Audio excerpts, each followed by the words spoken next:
Good morning students. Economics की class में आपका स्वागत है। हमने पिछली कक्षा में पढ़ा था नॉमिनल एंड रियल जीडीपी के बारे में, जिसको हम आज कंटिन्यू करेंगे और उसको और अच्छे से जानेंगे। सबसे पहले हम पढ़ते हैं नॉमिनल जीडीपी के बारे में। इसको हिंदी में मौद्रिक सकल घरेलू उत्पाद कहा जाता है। इसको कैसे कैलकुलेट करते हैं? Nominal GDP refers to GDP at current price. It is the market value of final goods and service produced within the domestic territory of a country during an accounting year as estimated using the current year price or the price prevailing during the year of estimation. यानी जो मौद्रिक GDP है उसका अभिप्राय है किसी लेखा वर्ष में या एक लेखा वर्ष में एक घरेलू सीमा के अंदर उत्पादित अंतिम वस्तुओं और सेवाओं के बाजार मूल्य से है, और इसका जो कैलकुलेशन किया जाता है वो प्रचलित कीमतों पर किया जाता है। यानी प्रिवेलिंग जो आपका प्राइस है, करंट ईयर प्राइस है, उस पर किया जाता है। यहाँ पर प्रचलित कीमतों का मतलब है कि जिस संबंधित ईयर की गुड्स एंड सर्विसेज हैं, फाइनल गुड्स एंड सर्विसेज, उसी संबंधित ईयर के प्राइस को लिया जाता है। जैसे हम मान लीजिए कैलकुलेट करना चाह रहे हैं जो अकाउंटिंग ईयर है आपका 2018-19 का, तो हम जो भी प्राइस लेंगे जो 18-19 में कमोडिटीज़ के प्रचलित होंगे उस पर इसको कैलकुलेट करेंगे। अब हम बात करते हैं इसके फॉर्मूले की। तो हमने कल देखा था कि इसका फॉर्मूला जो है वो है nominal GDP equal to P into Q है। तो यहाँ पर पी जो क्यू है वो quantity of final goods and service produce during an accounting year था, और आपका जो पी है वो क्या था? पी था आपका करंट ईयर प्राइस, जो संबंधित ईयर में प्रचलित जो वस्तुओं की कीमतें हैं वो थी। तो इसको इस तरह से हम कैलकुलेट करते हैं। अब बात होती है कि जब इसका हम कैलकुलेशन करते हैं तो इसमें हमें एक चीज़ देखने को मिलती है कि इसमें चेंजेज हो सकता है। किसकी वजह से चेंजेस हो सकता है? या तो पी कांस्टेंट रहे और क्या हो जाए, क्यू इंक्रीज हो जाए, ज़्यादा हो जाए, तब भी हमें नॉमिनल जीडीपी चेंज हो जाएगी आपकी। और या फिर पी कांस्टेंट रहे और क्यू कम हो जाए, यानी क्वांटिटी जो भी आपकी फाइनल गुड्स एंड सर्विसेज की है, तब भी क्या हो जाएगा, नॉमिनल जीडीपी चेंज हो जाएगा। और क्या हो जाएगा, ये कम हो जाएगा। इसके साथ साथ क्यू चेंज कांस्टेंट रहे और किस में चेंजेज आ जाए, आपका पी चेंज हो जाए, तब भी ये चेंज हो जाएगा। या तो ज़्यादा हो सकता है पी, तो नॉमिनल जीडीपी ज़्यादा आ जाएगा, और अगर क्यू पी कम हो सकता है जबकि क्यू कांस्टेंट है तो भी ये चेंज हो सकता है। तो यहाँ पर हमें एक चीज़ देखने को हमें मिलता है कि आपका जो नॉमिनल जीडीपी है वो दोनों के चेंज होने पर, यानी क्यू और पी दोनों के चेंज होने पर चेंज हो सकता है, बदल सकता है।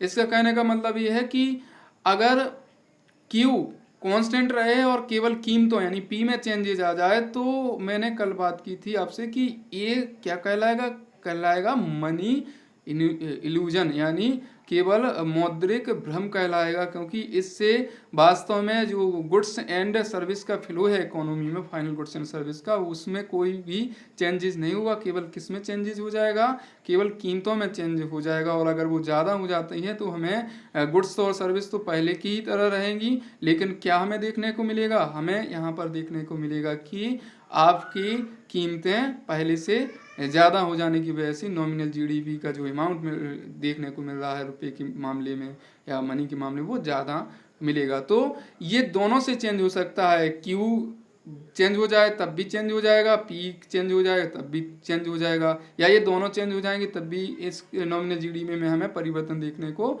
मिलेगा। तो इस प्रकार हम कह सकते हैं कि इससे हम सही अनुमान नहीं लगा सकते हैं कि जो इकोनॉमी है उसमें गुड्स एंड फ्लो का जो आपकी फाइनल गुड्स एंड सर्विसेज है उनका फ्लो ज़्यादा हो रहा है या कम हो रहा है। तो ये जो वेलफेयर है इकोनॉमी का या इकोनॉमिक ग्रोथ है उसको सही से मेजर नहीं कर पाता है। ये नॉमिनल जीडीपी की कमी है मुख्य, इसलिए हम वेलफेयर के सूचक के रूप में इसको नहीं लेते हैं। अब हम लोगों को समझना है रियल जीडीपी के बारे में, तो इसको हम लोग कल समझे थे, उसको एक बार रिवाइज कर लेते हैं। Real GDP refers to GDP at constant price. It is the market value of final goods and service produced within the domestic territory of a country during an accounting year as estimated using the base year price. यानी जो आपका वास्तविक सकल घरेलू उत्पाद है वो किसी लेखा वर्ष में एक घरेलू सीमा के अंतर्गत किसी देश की उत्पादित अंतिम वस्तुओं और सेवाओं के बाजार मूल्य से है। और इसका जो कैलकुलेशन किया करते हैं हम वो किस प्राइस पे करते हैं, आधार वर्ष की कीमतों पर। और मैंने आपको बताया था कि आदर्श वर्ष का मतलब होता है तुलना का वर्ष, जो जनरली ऐसा वर्ष लिया जाता है जिसमें आपके जो जनरल प्राइस लेवल है और प्रोडक्शन है गुड्स एंड सर्विसेज का, यानी फाइनल गुड्स एंड सर्विसेज का, तो उसमें ज़्यादा फ्लैक्चुएशन देखने को हमें नहीं मिलता है। उसको हम जनरली बेस ईयर के तौर पर लेते हैं। और इसका जो कैलकुलेशन हमने देखा था वो था real GDP equal to Q into P star. तो यहाँ पर हम बात करते हैं कि यहाँ पर रियल जीडीपी में तभी चेंज हो सकता है जब किस में चेंज हो, क्यू में चेंज हो, यानी quantity of final goods and services produce during an accounting year में अगर चेंज हुआ है तभी रियल जीडीपी चेंज हो सकती है, यानी ज़्यादा हो सकती है अगर क्यू ज़्यादा हुआ, और अगर क्यू में कमी आई है तो रियल जीडीपी कम हो सकती है। क्योंकि हमने यहाँ माना है कि कौन से ईयर के प्राइस लिए हैं, बेस ईयर के, और वो बेस ईयर के अगर हमने प्राइस लिए तो ये हमेशा क्या रहेंगे, कांस्टेंट रहेंगे, यानी पी स्टार यहाँ पर क्या रहेगा, कांस्टेंट रहेगा। जिसकी वजह से जो वेलफेयर का सही सूचक है वो किसको माना जाता है, रियल जीडीपी को माना जाता है। क्यों? क्योंकि रियल जीडीपी से पता लगा सकते हैं कि एक इकोनॉमी में जो goods and final goods and service का फ्लो है वो इंक्रीज हुआ है कि डिक्रीज हुआ है। अगर इंक्रीज हुआ तो हम जानेंगे कि लोगों के लिए जो फाइनल गुड्स एंड सर्विसेज है उनकी अवेलेबिलिटी वो ज़्यादा हो जाएगी, तो जाहिर सी बात है कि उनकी क्वालिटी ऑफ लाइफ यानी जीवन की जो गुणवत्ता है उसमें भी वृद्धि को देखने को मिलेगी। अगर कम होती है फाइनल गुड्स एंड सर्विस की जो अवेलेबिलिटी एक इकोनॉमी में, तो जो वहाँ के लोग हैं, पॉपुलेशन है वहाँ की, वो क्या हो जाएगी, उनकी जी लाइफ ऑफ क्वालिटी क्या हो जाएगी, कम हो जाएगी, डिक्रीज हो जाएगी, जिसकी वजह से कल्याण में कमी देखने को मिलेगी, वेलफेयर में कमी देखने को मिलेगी। तो यहाँ हम बात करते हैं कि रियल जीडीपी को हम लेते हैं किसके लिए, वेलफेयर के सूचक के लिए लेते हैं, उसके सूचकांक के तौर पर यहाँ हम इसको यूज करते हैं।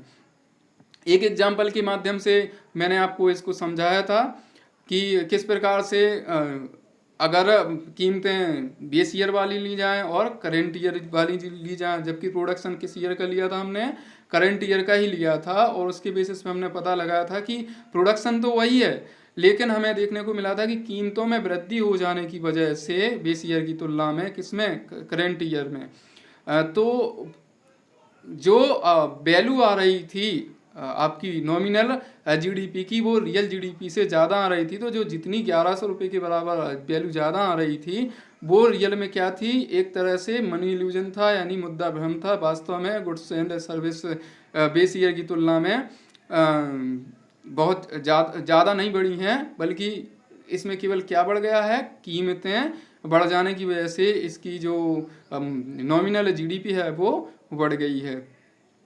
अब हम इन दोनों के बीच डिफरेंस करेंगे, किस किस के बीच में, रियल जीडीपी और नॉमिनल जीडीपी की, कि ये एक दूसरे से किस प्रकार से अलग हैं। तो उसको हम समझते हैं, एक एक करके समझेंगे। Difference between nominal GDP and real GDP. तो सबसे पहला आपका जो दिया हुआ है वो है बेसिस ऑफ डिस्टिंक्शन, और फिर है nominal GDP, GDP at current price, इसको क्या दूसरे नाम से किस नाम से जानते हैं, जीडीपी एट करंट प्राइस, जो नॉमिनल जीडीपी है, और यहाँ है रियल जीडीपी, और इसको दूसरे नाम से किस नाम से जानते हैं, जीडीपी एट कांस्टेंट प्राइस, यानी स्थिर कीमतों पर जीडीपी, और ये किस पे है, चालू कीमतों पर जीडीपी। स्थिर कीमतों का मतलब है बेस ईयर की कीमतें यहाँ ली हैं हमने, जैसे मान लीजिए हमने एग्जांपल में माना था कि 2011-12 की कीमतें हैं, तो ये बेस ईयर की कीमतें हो गई। जबकि हमने जो कैलकुलेशन किया था 18-19 का अकाउंटिंग ईयर का, तो जो जब नॉमिनल जीडीपी कैलकुलेट की थी तो वो कीमतें किसकी थी, 18-19 की अकाउंटिंग ईयर की ही थी, यानी करंट चालू कीमतें या करंट ईयर जो प्राइस हैं वो। अब इसकी जो अंतर हम देखते हैं। पहला हमारा मीनिंग के बेस पे इसका अंतर करते हैं। It is the market value of final goods and services produce within the domestic territory of a country during an accounting year as estimated at current year price. तो हम लोग जो डिफिनेशन में देखे थे वही है यहाँ मीनिंग के बेसिस पे अंतर, कि जो आपका नॉमिनल जीडीपी है उससे अभिप्राय होता है कि एक लेखा वर्ष के दौरान एक देश की घरेलू सीमा में उत्पादित अंतिम वस्तुओं सेवाओं के बाजार मूल्य से, और इसका कैलकुलेशन किसके आधार पर करते हैं, करंट ईयर के प्राइस पर।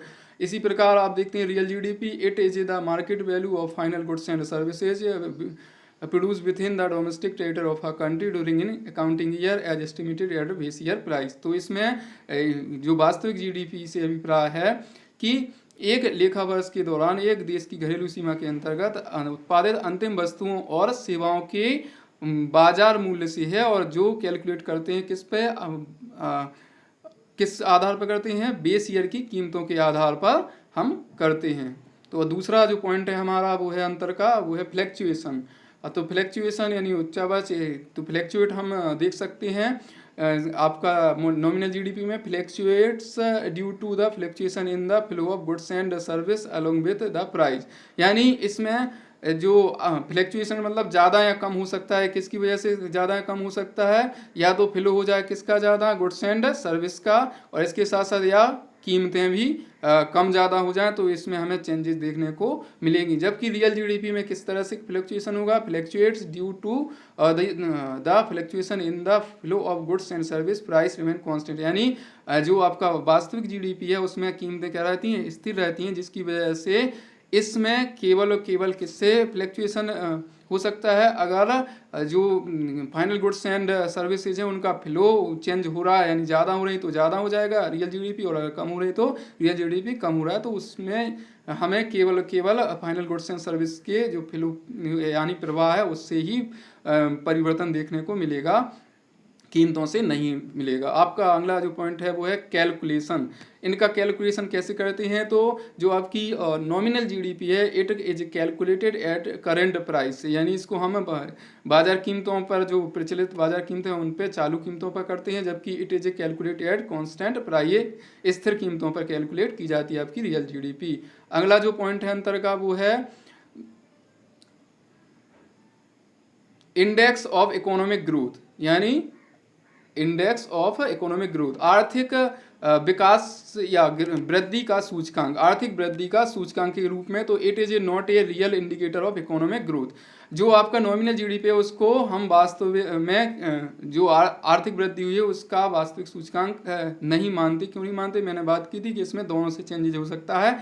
किससे चेंज हो सकता है, क्यू में चेंज होने से भी हो सकता है, और किस में, पी में, या इन दोनों में चेंज होता है तो चेंज हो जाए, जिसकी वजह से हमें यहाँ पर एक मनी इल्यूजन देखने को मिल सकता है कि पी में अगर चेंज हुआ कि कांस्टेंट रहा तो उसकी वजह से नॉमिनल जीडीपी तो बढ़ जाएगी, लेकिन रियल में गुड्स एंड जो सर्विस हैं, फाइनल गुड्स एंड सर्विस, उनका फ्लो नहीं बढ़ेगा, जिसकी वजह से इसको हम रियल इंडिकेटर नहीं मानते, किसका, इकोनॉमिक ग्रोथ का। उसकी दूसरी जगह हम देखते हैं जो आपका रियल जीडीपी है it is the real indicator of economic growth. इसको हम क्या मानते हैं, रियल इंडिकेटर मानते हैं। किसका मानते हैं रियल इंडिकेटर, ये आपका मानते हैं आर्थिक वृद्धि का। क्यों, क्योंकि इसमें कीमतें कांस्टेंट रहती हैं, इसमें मनी इल्यूजन जैसी कोई समस्या देखने को नहीं मिलती। केवल इसमें कब चेंज आएगा, जब फाइनल गुड्स एंड सर्विस में इंक्रीज देखने को मिलेगा, तभी इस संबंधित रियल जीडीपी में हमें परिवर्तन देखने को मिलेगा। अगर ये ज़्यादा हो जाएगी फाइनल गुड्स एंड सर्विस का फ्लो, तो ये ज़्यादा हो जाएगा रियल जीडीपी, और इसके अपोजिट भी देखने को मिलेगा, यानी वाइस वर्सा। अब आप जो आपका पांचवा पॉइंट है वो है मेजर ऑफ वेलफेयर, तो कल्याण का मापक। It is A not a good measure of welfare of people, यानी जो आपका नॉमिनल जीडीपी है वो लोगों के कल्याण का सही सूचक नहीं है। It is a good measure of welfare of people, जो रियल जीडीपी है वो सही मापक है, किसका, लोगों के कल्याण का सही मापक है। और आपका जो आखिरी पॉइंट है वो है, यहाँ पर हम देख सकते हैं अल्टरनेटिव नेम, यानी इसका दूसरा नाम क्या है, तो जो आपका नॉमिनल जीडीपी है it is a known as GDP at current price. इसका दूसरा नाम क्या है कि इसको हम जीडीपी किस पर, चालू कीमतों पर जीडीपी बोलते हैं, जबकि रियल जीडीपी का दूसरा नाम है जीडीपी एट कांस्टेंट प्राइस। यानी इसको हम स्थिर कीमतों पर जीडीपी कहते हैं। अब हम बात करते हैं conversion of nominal GDP into real GDP, यानी जो यहाँ पर हमने देखा कि नॉमिनल जीडीपी दो चीज़ों से परिवर्तित हो सकता है, या तो पी में चेंजेज आए या क्यू में चेंजेज आए। तो यहाँ पी मतलब प्राइस में चेंज को खत्म करने के लिए या उसको उसके प्रभाव को हटाने के लिए हम क्या कर सकते हैं, नॉमिनल जीडीपी को किस में कन्वर्ट कर सकते हैं, रियल जीडीपी में कन्वर्ट कर सकते हैं। यहाँ एक फॉर्मूला आपको स्क्रीन पे दिख रहा है, इसके माध्यम से हम जो आपका मौद्रिक जीडीपी है उसको बदल सकते हैं वास्तविक जीडीपी में। तो इसी को कहा जाता है conversion of nominal GDP into real GDP. तो देखते हैं कैसे इसको हम कन्वर्ट करते हैं। तो यहाँ आपको देख सकते हैं real GDP equal to nominal GDP upon current year price index into कितना 100। हमने हमेशा माना है कि जो यहाँ 100 दिया है ये क्या है, बेस ईयर के प्राइस है, क्योंकि बेस ईयर को हम हमेशा 100 मानते हैं। और यहाँ पर जो नॉमिनल जीडीपी है इसको लिखा हुआ है, और इसमें अपॉन में किसको लिखा है, करंट ईयर प्राइस, यानी जिस साल वर्ष की जो फाइनल गुड्स एंड सर्विस हैं उस संबंधित गुड्स एंड सर्विस को हम उसी साल की जो कीमतें हैं बाजार में उन वस्तुओं और सेवाओं की, उससे क्या कर देंगे, नॉमिनल जीडीपी में क्या कर देंगे, भाग दे देंगे या डिवाइड कर देंगे। तो यहाँ पर हम देखते हैं, एक एग्जाम्पल के माध्यम से समझ लेते हैं। जैसे यहाँ पर दिया हुआ है कि रियल जीडीपी हमें फाइंड करना है क्वेश्चन में, वो नॉमिनल जीडीपी जो कितनी दी हुई है, 250 के बराबर दी है। ये कितना भी हो सकता है, 250 अरब हो सकता है, या जितना आपको अज्यूम करना है।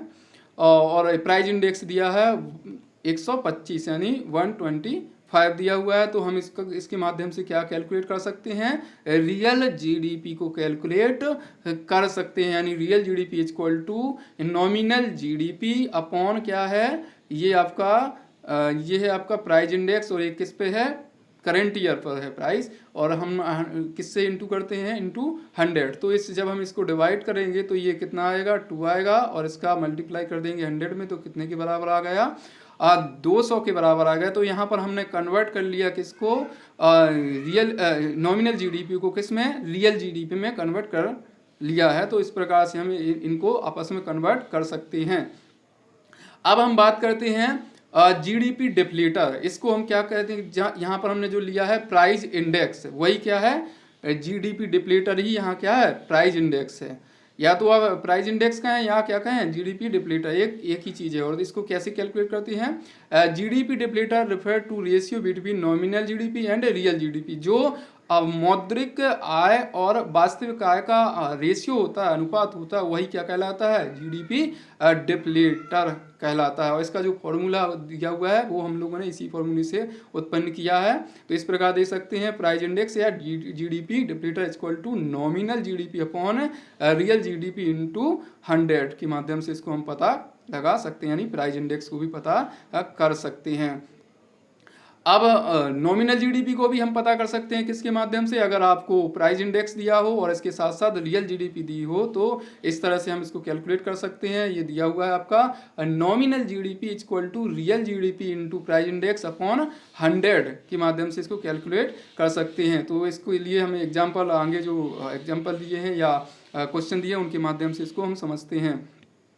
जैसे हमें पता करना है नॉमिनल जीडीपी, तो यहाँ पर आप देख सकते हैं कि रियल जीडीपी आपका 400 दिया है, और प्राइस इंडेक्स दिया है 120 के बराबर। तो नॉमिनल जीडीपी को आप कैलकुलेट कर सकते हैं। इसमें आप क्या करेंगे, रियल जीडीपी इनटू क्या कर दिया आपने, प्राइस इंडेक्स, और अपन में क्या कर दिया है 100। तो ये आपको पता चल जाएगा कितना हुआ, ये हुआ 480 के बराबर आपका आंसर आ जाएगा। इसके साथ साथ हम अगर रियल जीडीपी दिया है और नॉमिनल जीडीपी दिया है तो किसको पता कर सकते हैं, तो हम पता कर सकते हैं आपके जो डिप्लीटर है आपका, उसको पता कर सकते हैं। तो डिप्लीटर को भी हम पता कर लें।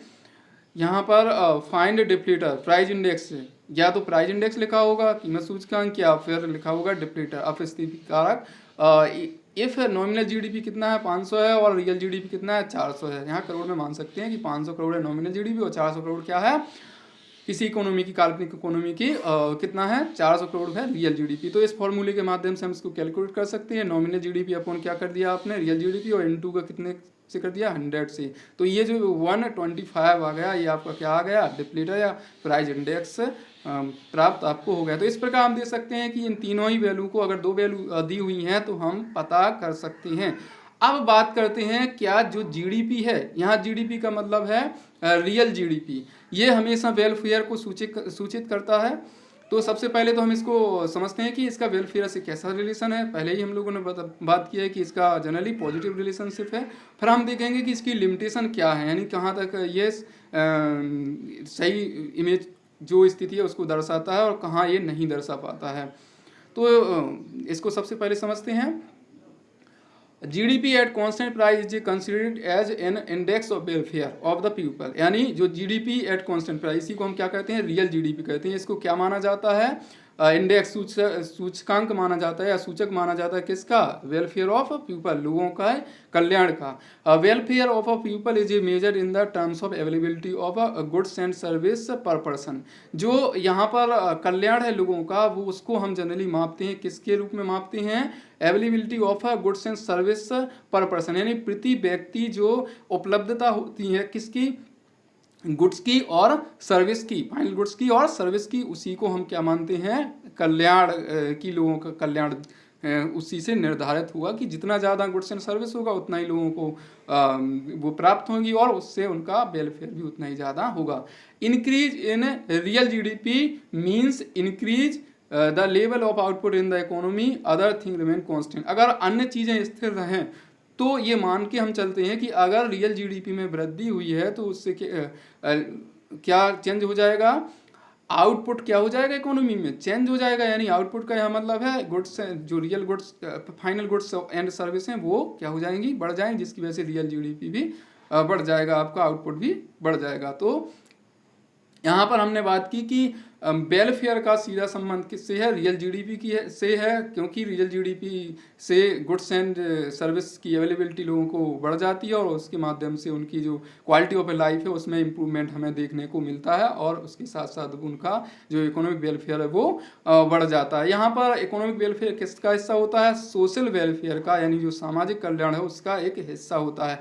अब हमें देखना है इसकी लिमिटेशन की रियल जीडीपी बढ़ भी जाए और हो सकता है या कम भी हो जाए, मतलब इसमें चेंजेज आ रहा है तो हो सकता है कि उसी डायरेक्शन में चेंज आपको किसमें देखने को नहीं मिले, वेलफेयर में देखने को नहीं मिले। तो उसके लिए कुछ लिमिटेशन है कि अगर रियल जीडीपी मान लीजिए बढ़ गया तो वेलफेयर हो सकता है ना बढ़े। तो उनको हम देखते हैं कि कहाँ कहाँ ये सही सूचक नहीं होगा कि जीडीपी बढ़ेगा तो जरूरी ही कि वेलफेयर, जरूरी नहीं है कि वेलफेयर बढ़ेगा। हो सकता है जीडीपी बढ़े और वेलफेयर ना बढ़े, या जीडीपी नहीं बढ़े और वेलफेयर बढ़ जाए। तो कुछ लिमिटेशन है, इनको हम समझते हैं कि कहाँ इनका डायरेक्ट रिलेशनशिप नहीं है, किसके बीच में, इन रियल जीडीपी और वेलफेयर के बीच में। इन जो आपकी लिमिटेशन दी हैं, अगर ये चीज़ें हैं इकोनॉमी में तो हम डायरेक्ट रिलेशन देखने को नहीं मिल सकता है किसके बीच, रियल जीडीपी और वेलफेयर के बीच।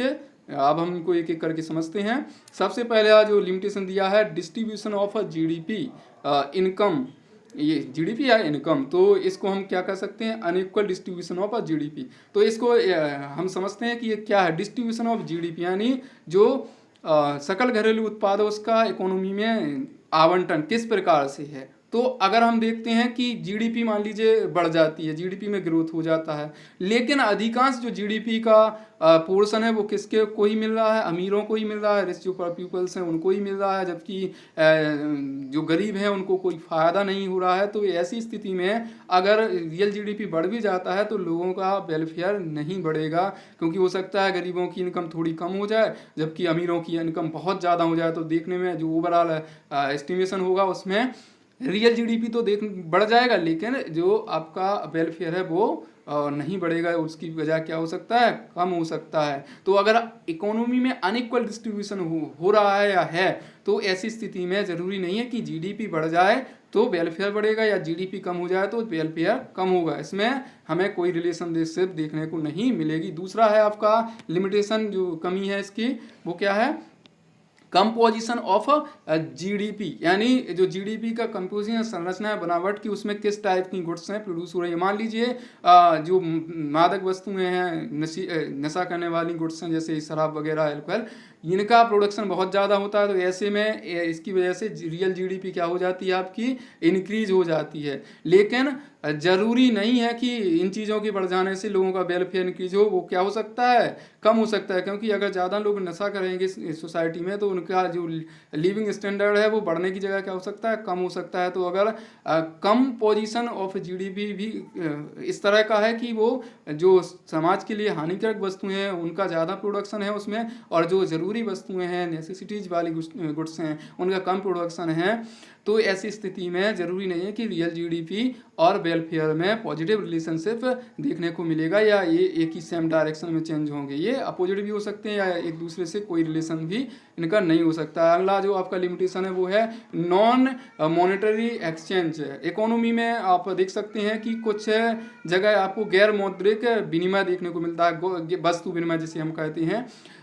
इसका मतलब ये है कि जरूरी नहीं है कि वहाँ पर जो लेन देन हो रहा है, जैसे ग्रामीण क्षेत्रों में आप देखते हैं लोग कमोडिटी से कमोडिटी चेंज कर लेते हैं, वहाँ उन्हें मनी की कोई ज़रूरत नहीं होती है। एक ने मान लीजिए चावल चाहिए एक को और दूसरे को चाहिए गेहूँ, तो वो आपस में उनके पास एक दूसरे की जो आवश्यकता की वस्तु है वो उनके पास उपलब्ध है, तो वो आपस में गेहूँ और चावल को अदला बदली कर सकते हैं। तो ऐसी स्थिति में यहाँ पर मनी का यूज नहीं हुआ। और हम लोगों ने बात की कि जो भी हम कैलकुलेशन करते हैं रियल जीडीपी का, उसको किसके बेसिस पे करते हैं, वो प्राइस के आधार पर करते हैं। तो प्राइस का जब यूज ही नहीं हो रहा है, मनी का यूज ही नहीं हो रहा है, तो जरूरी नहीं है कि रियल जीडीपी में चेंज आने से वेलफेयर में चेंज ही आएगा। हो सकता है कि रियल जीडीपी कांस्टेंट रहे, जबकि जो रूरल एरियाज है वहाँ पर बहुत ज़्यादा वस्तु विनिमय होने लगा, नॉन मॉनेटरी एक्सचेंज होने लगा, वाटर सिस्टम ज़्यादा एडोप्ट अपना लिया लोगों ने, तो वहाँ पर वेलफेयर तो लोगों का बढ़ रहा है क्योंकि उनके पास अवेलेबिलिटी ऑफ गुड्स बढ़ जाएगी। लेकिन यहाँ पर रियल जीडीपी में हमें कोई चेंजेस देखने को नहीं मिलेगा, क्योंकि रियल जीडीपी में हम किसके माध्यम से कैलकुलेशन करते हैं, मनी के माध्यम से कैलकुलेशन करते हैं। अब अगला जो आपका लिमिटेशन है, अगला पॉइंट है, वो है एक्सटर्नलिटीज, यानी बाह्यताएं। इसको हिंदी में क्या बोलते हैं, बाह्यताएं, एक्सटर्नलिटीज। इसका सबसे पहले मतलब समझते हैं। ये कहलाता है, इसका मतलब ये है कि इकोनॉमी में किसी पर्सन ने कुछ एक्टिविटी नहीं की है और उसको कुछ चीज़ों से पॉजिटिव इम्पैक्ट पड़ रहा है और कुछ चीज़ों से नेगेटिव इम्पैक्ट पड़ रहा है। इसका एक एग्जांपल के माध्यम से हम इसको समझ सकते हैं। मान लीजिए जो एक एक्स व्यक्ति है और एक वाई व्यक्ति है, तो एक्स व्यक्ति ने अपने जो घर है उसके पास एक सुंदर बगीचा लगाया, जबकि उसका पड़ोसी कौन है, वाई व्यक्ति है। तो उस बगीचे से किसको भी फायदा मिलेगा, वाई को भी मिलेगा, एक्स को तो मिलेगा ही, साथ साथ वाई को भी मिलेगा। तो यहाँ वाई ने कुछ नहीं किया, फिर भी उसको क्या हो रहा है, इम्पैक्ट पड़ रहा है। कैसा इम्पैक्ट पड़ रहा है, पॉजिटिव इम्पैक्ट पड़ रहा है। उसको जो बाह्यताएं मिल रही हैं, कैसी मिल रही हैं, पॉजिटिव, धनात्मक मिल रही हैं। और इसके साथ साथ एक चीज़ और हमें देख सकते हैं कि मान लीजिए एक एग्जाम्पल और है कि एक मोहल्ले के पास एक फैक्ट्री है चमड़े की, तो ऐसी स्थिति में वहाँ चमड़े का उत्पादन हुआ, जिसकी वजह से वहाँ की बदबू आसपास की जो हवा में घुल जाती है और वहाँ के लोगों को बीमार करती है। तो वहाँ के लोगों ने कुछ नहीं किया, फिर भी उसका परिणाम उनको भुगतना पड़ रहा है। तो यहाँ पर एक्सटर्नलिटीज़ का मतलब है कि बिना कुछ एक्टिविटी किए जब उसका नेगेटिव या पॉजिटिव इम्पैक्ट पड़ता है तो उसको हम बाह्यताएं बोलते हैं। और बाह्यताएं दोनों तरह की हैं, यहाँ पर हम लोगों ने बात की, धनात्मक भी हो सकती है और ऋणात्मक भी हो सकती है। तो अगर इकोनॉमी में बाह्यताएं ज़्यादा हो रही हैं तो हो सकता है कि रियल जीडीपी में कोई चेंज ना देखने को मिले, फिर भी लोगों का वेलफेयर कम भी हो सकता है और ज़्यादा भी हो सकता है। या रियल जीडीपी मान लीजिए बढ़ जाती है और उसकी जगह लोगों का वेलफेयर कम भी हो सकता है। कैसे हो सकता है, मान लीजिए रियल जीडीपी चमड़े के उत्पादन की वजह से बहुत बढ़ जाती है, क्योंकि उनकी फाइनल गुड्स एंड सर्विस से कि जो बाजार वैल्यू उससे उसको जोड़ते हैं हम जीडीपी में, तो वो ज़्यादा हो जाएगी जीडीपी। लेकिन लोगों का जो स्वास्थ्य है वो खराब हो जाएगा उस क्षेत्र का। तो ऐसी स्थिति में हम इनमें एक जो डायरेक्ट रिलेशनशिप है वो नहीं देख पाते हैं, और इनडायरेक्ट भी हो सकता है या और भी कोई नो रिलेशन हो सकता है। और पॉजिटिव इसकी जगह एक पॉजिटिव भी हो सकता है कि रियल जीडीपी में गार्डन से मान लीजिए कुछ इम्पैक्ट ना पड़े, कि गार्डन का वैल्यू को नहीं जोड़ा जा रहा है रियल जीडीपी में, लेकिन जो पड़ोसी है भाई उसको फायदा, उसका स्वास्थ्य अच्छा होता जा रहा है, उसकी अच्छी सुगंध सुबह सुबह लेता है तो उसका स्वास्थ्य मन प्रसन्न रहता है और वो ज़्यादा अपना जो लाइफ है वो अच्छे से जी पाता है, जिसकी वजह से वेलफेयर तो बढ़ेगा लेकिन हमें जीडीपी यहाँ बढ़ी हुई देखने को नहीं मिलेगी। अगला जो आपका लास्ट पॉइंट है वो है रेट ऑफ पॉपुलेशन, यानी जो growth, rate of population growth, जो जनसंख्या वृद्धि की दर है वो भी इन दोनों में जो रिलेशन है पॉजिटिव है उसके लिए एक बाधा उत्पन्न हो सकता है। जैसे रैपिड इंक्रीज इन पॉपुलेशन, अगर किसी देश की जो इनकम है पॉपुलेशन है वो बहुत तेज़ी से बढ़ रही है और जबकि जीडीपी भी बढ़ रही है, लेकिन उतनी तेज़ी से नहीं बढ़ रही है जितनी तेज़ी से क्या बढ़ रही है, जनसंख्या बढ़ रही है। तो हम लोगों ने बात की कि वेलफेयर का सीधा संबंध क्या होता है, availability of final goods and services से होता है। तो अगर हर व्यक्ति के पास जो अंतिम वस्तुओं सेवाओं की उपलब्धता है वो जनसंख्या बढ़ जाने की वजह से कम होती जाएंगी, तो ऐसी स्थिति में जीडीपी बढ़ जाएगा, लेकिन जनसंख्या बहुत तेज़ी से बढ़ने से व्यक्ति का जो वेलफेयर है वो कम भी हो सकता है। तो यहाँ पर ये लिमिटेशन है और ये बताती हैं कि ज़रूरी नहीं, अगर नहीं है कि रियल जीडीपी बढ़ जाए तो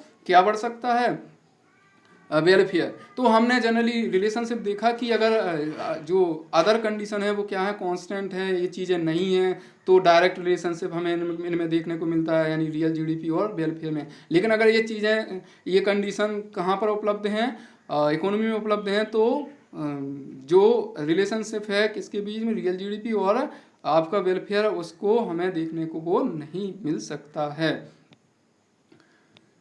धन्यवाद।